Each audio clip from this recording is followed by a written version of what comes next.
welcome back. And I've been looking forward to having back our good friend, and we're honored to have him, Robert Spencer. He's the director of Jihad Watch and a Shulman Fellow there at the David Horowitz Freedom Center.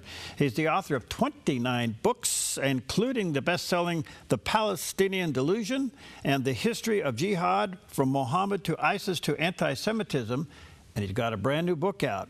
And his latest one is entitled Holy Hell: Islam's Abuse of Women and the Infidels Who Enable It. There's a picture of the cover of the book there on the screen. You can go to jihadwatch.org is his website. Very resourceful, jihadwatch.org. Brother Robert, how are you, friend? Good to see you.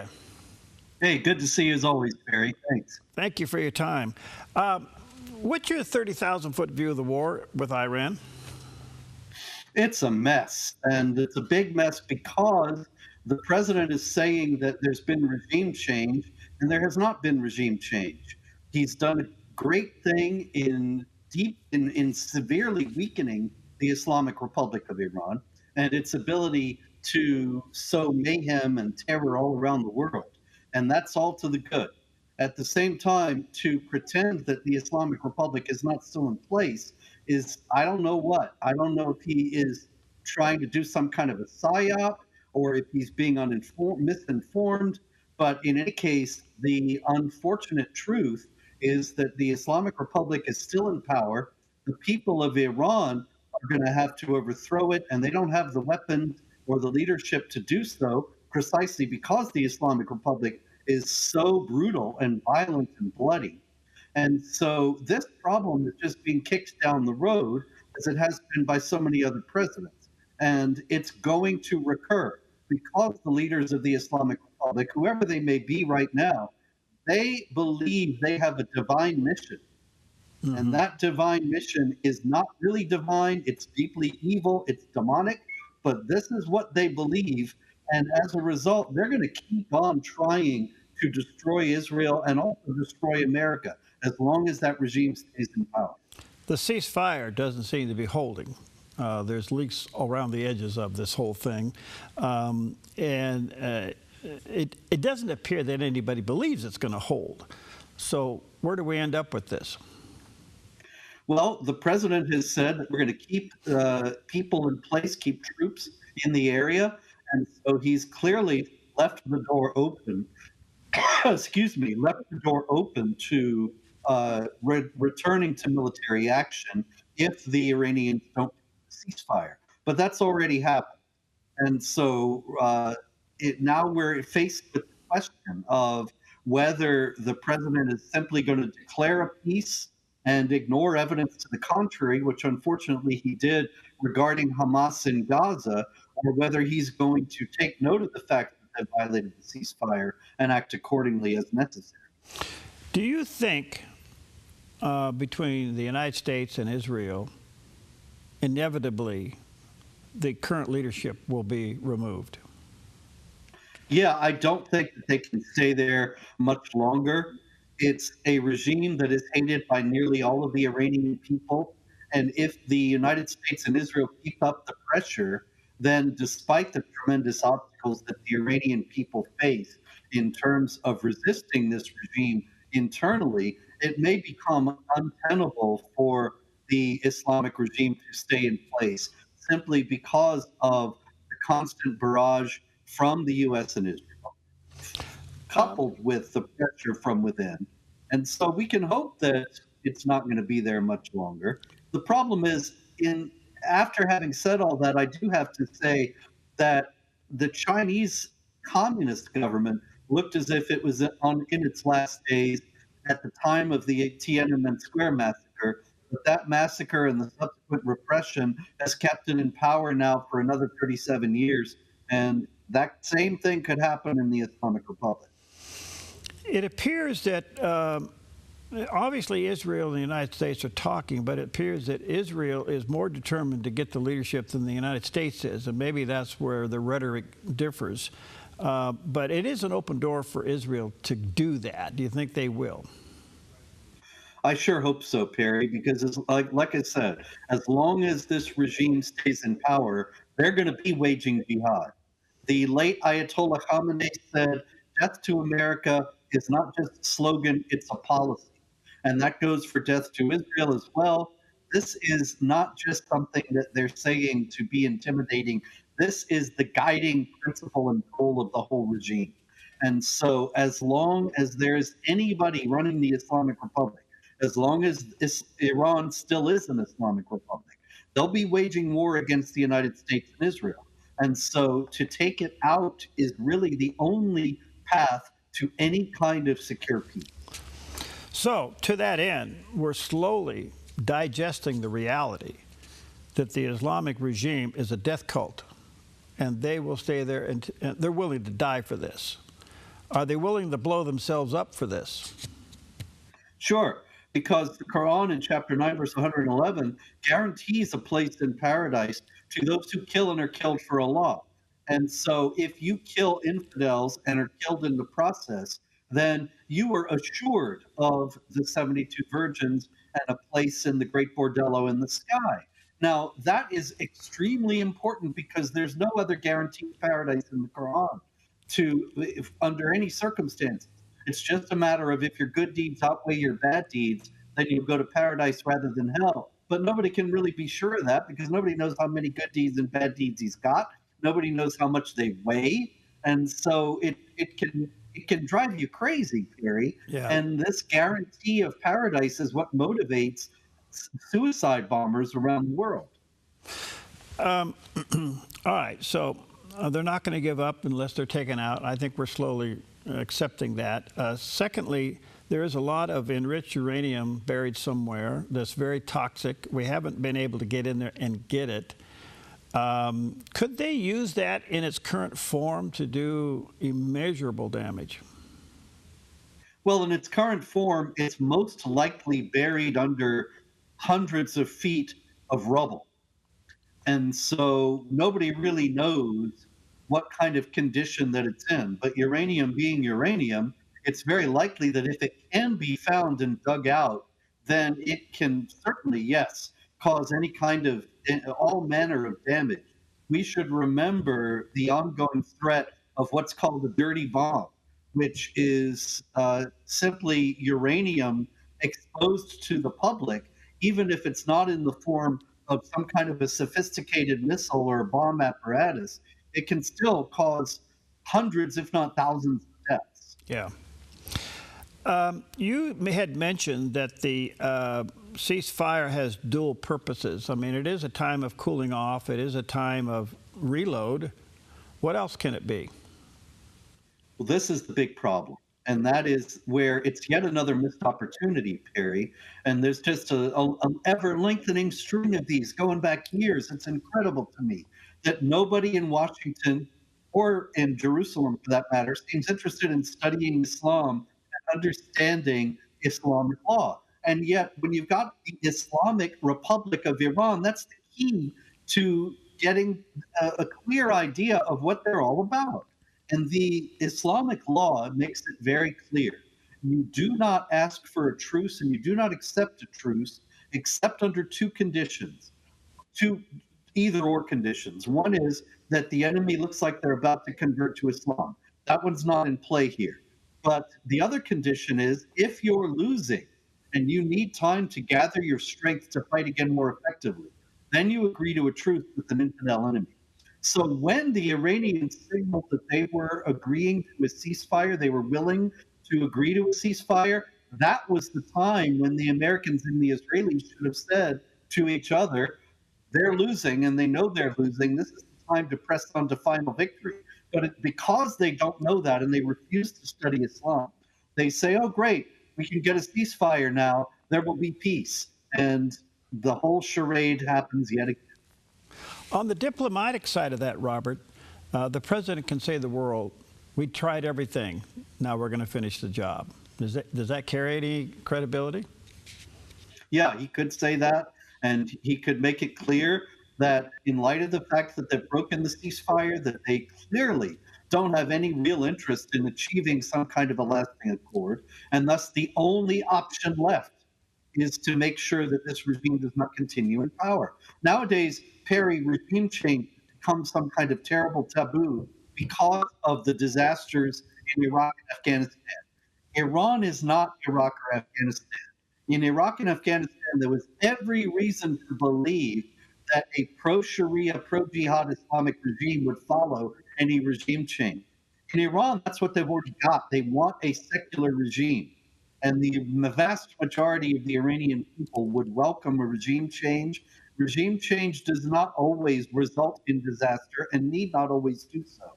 After all, in World War II, we removed Hitler from power, and people were not standing around saying, oh, we can't have regime change. We have to just hope that some moderate Nazis will take power. It would have been laughed at, and it should be today.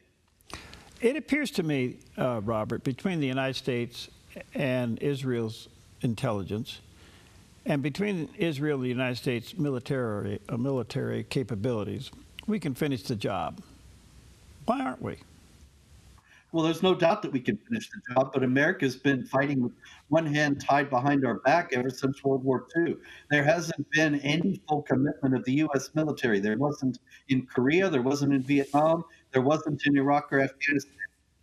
It's as if public opinion would be so prohibitively against any such operation that it's assumed that it cannot be undertaken. And really, it's true. Even one American casualty now is considered to be a great disaster. And certainly, it's a human tragedy. I'm not minimizing that. But the fact is that war is an ugly business. And if we really wanted to clear out the regime in Iran and achieve lasting peace for the region, we could do so, but it would come at a cost. And nobody in America seems to be willing to pay that cost at this point. Yeah. One more quick question before I take a break. The Strait, it's kind of a mystery to me why we just haven't taken control of it. And I don't know, I'm scratching my head. Am I missing something here? Well, there are reports, but they're not confirmed, that Russia and China have warned that there would be a tremendous escalation if the U.S. cleared out the strait.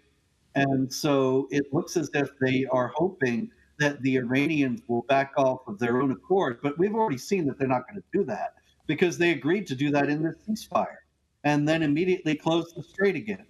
And so clearly there has to be people who are willing to take drastic action. But it looks as if nobody has the nerve. Now, maybe they're right. Maybe they're staving off World War III. But effectively, what we do know for sure is that they're just kicking the can down the road. The Islamic Republic of Iran is going to continue to be a threat, and they're just postponing the problem. Ultimately, do we put boots on the ground?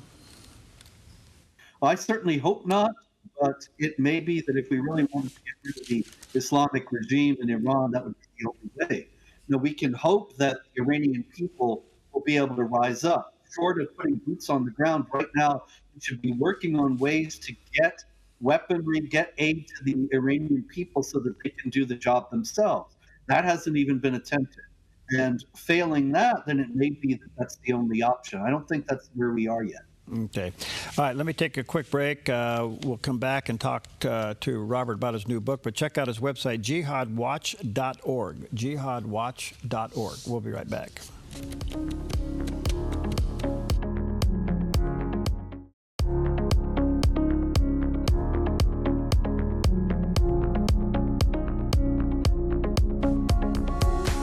Welcome back. Honored to have back with us Robert Spencer, and he's the director of Jihad Watch, and he's also a Shulman Fellow there at the David Horowitz Freedom Center. His latest book is an amazing one called Holy Hell, Islam's Abuse of Women and the Infidels Who Enable It. There's a picture of the book on the screen. They can get that online, Robert? Oh, yeah, absolutely. It's at Amazon, Barnes & Noble, and if there are any bookstores out there, it might even be in one of them. All right, there you go. And jihadwatch.org is his website. All right, jihad against Christianity is a real thing. We're seeing it in Nigeria at a level that is just staggering. And yet, the world doesn't seem to be responding to this. What's your take on that? Perry, in Nigeria, it's been an ongoing jihad. It's reached genocidal proportions, and the world is ignoring it. I think one of the strangest things about this is that everybody in the world, in the non-Muslim world, seems to have made a decision never to speak about Islamic Jihad or to admit that it exists. And if you look at every instance of jihad around the globe today, they are all explained away in different ways. And so in Israel, it's that the Israelis have supposedly stolen the Palestinians' land. In Iran, it's because they have this ballistic missile program and we have to stop their missiles from landing. In Nigeria, it's the herdsmen who are Muslim fighting against the farmers who are Christian to take their land. And it's every last one of those, all three of those that I mentioned are actually Islamic jihads motivated by the imperative within Islamic teaching and within the Quran to fight against unbelievers, to subjugate them under the rule of Islamic law as second-class citizens, and to enforce Islamic law against them. And yet nobody is willing, or very few people are willing, to see that it's all the same ideology in all three cases and elsewhere around the world as well. And nobody wants to confront the jihad ideology. So in Nigeria, there is talk as if it's all just a land dispute and dismissed as such. The government remains completely impotent and or indifferent to it. Trump said he was going to help the Christians and they sent one token airstrike and that was it. And otherwise, the world yawns and turns away. It's a terrible scandal and terrible tragedy. Yeah, I've talked to people who are actively involved there. It's just, even on Easter Sunday, how many people were slaughtered on Easter Sunday. It's just amazing. All right, I want to come to your book, Holy Hell, Islam's Abuse of Women and the Infidels Who Enable It. You touch on something that's really big, because around the country in the United States, we have people demonstrating for Iran, for the Muslim faith, and yet their own personhood wouldn't even exist in that culture if they lived there. So what led you to take this on? Well, you know, Perry, for years at jihadwatch.org, I've been covering the Muslim rape gang scandal called the grooming gang scandal in Britain, and noting that thousands, tens of thousands, hundreds of thousands, maybe even over 1 million British girls were victimized and their lives destroyed by these gangs of Muslim rapists and pimps. And these guys were acting upon teachings of the Quran that allow essentially the sexual enslavement of infidel women. And in the book, I show where this all is, chapter and verse in the Quran, how it's justified in Islamic tradition and by the example of Muhammad, the Prophet of Islam. Meanwhile, all the infidel authorities in Britain looked the other way for decades because they were afraid that if they prosecuted the perpetrators, they would be accused of being racist and Islamophobic, and that could destroy their careers. And not only did this happen in Britain, but as I show in the book, it happened in Australia, Sweden, Germany, France. It's happened all over the world. It's commonplace in some Muslim majority areas, Muslim majority countries, such as Pakistan and Egypt. And yet, here again, there seems to be some kind of conspiracy of silence to obscure the Islamic roots of it. So I thought that this book would be useful to people to show that this is what this is all about. It's rooted in Islamic teaching. In Britain, even today, there's growing controversy about this issue, but even authorities who are calling attention to it have generally declined to state that this is something that's rooted in Islam. We have to confront that, or it's just going to keep happening. Okay, it's been said that the UK is literally on the brink of losing itself, and they've allowed the coexistence of Sharia law and parliamentary law, but in those Sharia law controlled communities, this kind of abuse is taking place and nothing's being done about it. I don't know if we here in the United States understand our conversation here, but it's real.